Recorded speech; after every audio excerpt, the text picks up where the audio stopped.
Saludo a mis queridos estudiantes de quinto de secundaria. Soy Liz Valdés, su maestra de matemáticas, y me siento muy orgullosa de ustedes al saber que están detrás de la pantalla con la intención de aprender y desarrollar sus conocimientos.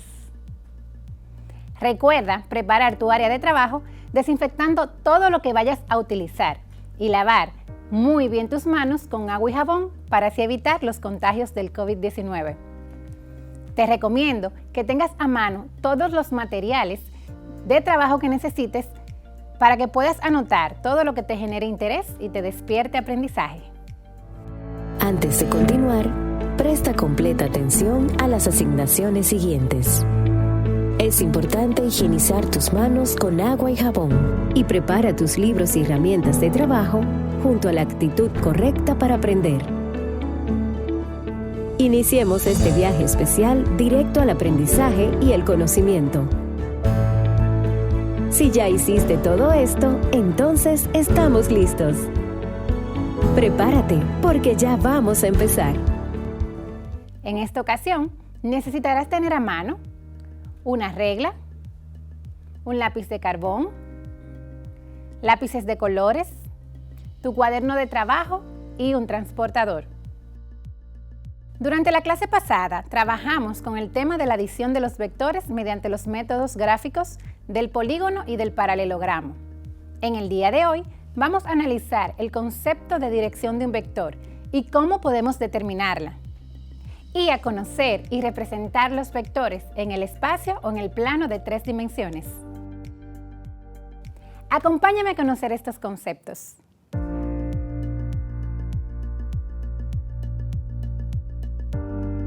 Antes de dar inicio, veamos qué tanto recuerdas. ¿Cuáles son los métodos gráficos que podemos utilizar para efectuar la adición de 2 o más vectores?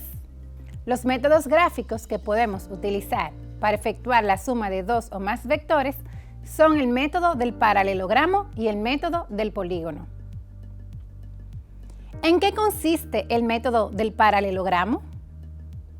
El método del paralelogramo consiste en colocar los vectores a sumar de tal modo que los orígenes coincidan y formar segmentos paralelos a cada vector, formando un paralelogramo, y trazar su diagonal desde el origen común hasta la intersección de las paralelas a los vectores.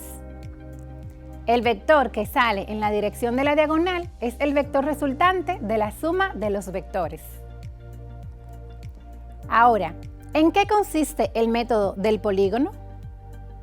El método del polígono consiste en dibujar los vectores a sumar uno a seguida del otro, es decir, se traza el primer vector y al final de este se comienza a trazar el segundo vector, y así sucesivamente, con todos los vectores a sumar. Y por último, se dibuja el vector resultante que va desde el origen del primer vector hasta el extremo final del último vector. Y por último, ¿qué debemos tener en cuenta para efectuar la suma de vectores mediante los métodos gráficos del paralelogramo y del polígono? Para realizar la adición de vectores mediante los métodos gráficos del paralelogramo y del polígono, debemos tener en cuenta que el módulo, la dirección y el sentido de cada vector no pueden ser modificados en el transcurso de la operación. Cuando finalices este encuentro, estarás en condiciones de determinar y representar la dirección de un vector y de conocer y representar los vectores en el espacio. La dirección de un vector se define como el ángulo que éste forma con el eje positivo de la X. El siguiente diagrama muestra la dirección del vector. Ahora, vamos a analizar el concepto de dirección de un vector en el plano cartesiano. Recordemos que los vectores tienen características que lo definen, que son su módulo o magnitud, la dirección, el sentido y el punto de aplicación. Podemos definir la dirección del vector especificando el ángulo que tiene el vector con respecto al eje positivo de la X. Entonces, con conocer el ángulo y la magnitud del vector, estamos definiendo este vector en el plano cartesiano. Veamos un ejemplo en la pizarra. Determine la dirección del vector A, que su coordenada es igual a 3,4. Muy bien, vamos a determinar la dirección del vector A cuando su coordenada es igual a 3,4. Lo primero que debemos hacer es graficar el vector en el plano cartesiano. Bien, entonces, desde el centro de coordenadas, para el eje X contamos 1, 2 y 3 unidades. Entonces, esta parte de aquí va a ser la componente del vector X o A sub X. Luego ubicamos el valor 4. En este caso sería la componente Y, en el eje positivo de la Y.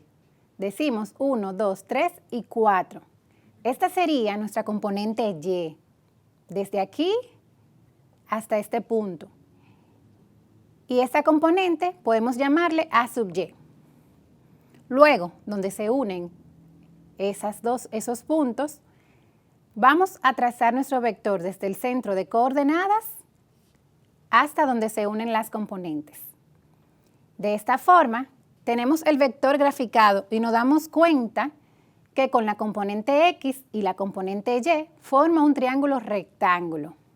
Por lo cual, para determinar la dirección, vamos a utilizar las funciones trigonométricas que habíamos mencionado anteriormente. En este caso, solamente mencionaremos el seno del ángulo, que recuerden que es igual al cateto opuesto sobre la hipotenusa, el coseno del ángulo, que es igual al cateto adyacente sobre la hipotenusa, y la tangente del ángulo, que es igual al cateto opuesto sobre el cateto adyacente. Si nos damos cuenta, en el triángulo rectángulo, tenemos que A sub Y representa el cateto opuesto al ángulo, que A sub X es el cateto adyacente, y en este caso, el vector A representaría la hipotenusa. Para hallar la dirección, utilizaremos la función de la tangente del ángulo. ¿Por qué? Porque esta es la función que involucra al cateto opuesto y al cateto adyacente. O sea, quiere decir al cateto adyacente, que es X o A sub X, y el cateto opuesto, que en este caso es A sub Y. Luego decimos que la tangente del ángulo va a ser igual al cateto opuesto sobre el cateto adyacente, que en este caso sería lo mismo que decir igual a A sub Y dividido entre A sub X. Y para los fines tenemos que A sub Y, como vemos acá, es igual a 4. Y A sub X, en este caso, es igual a 3. Entonces, luego de tener identificado nuestros datos, lo que hacemos es que utilizamos la función inversa a la tangente, que se puede expresar como tangente a la menos 1 del ángulo o arcotangente del ángulo.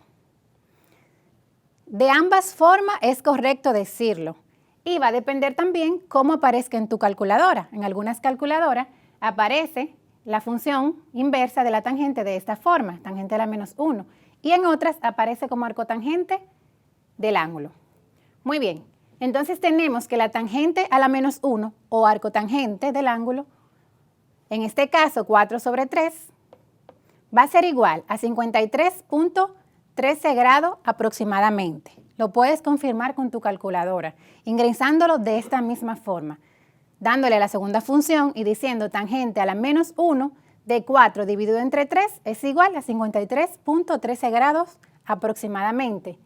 Y podemos confirmar con un transportador que esta es la medida que nos da el ángulo del vector y por ende esta sería su dirección.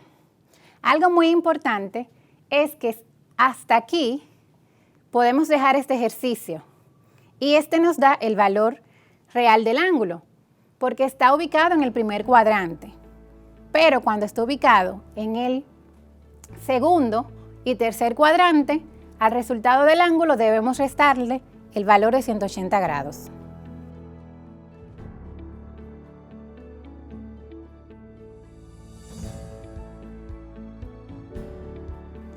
Determinar la dirección del vector B cuando sus coordenadas son menos 5,6. Bien, tenemos al vector B y sus coordenadas menos 5,6.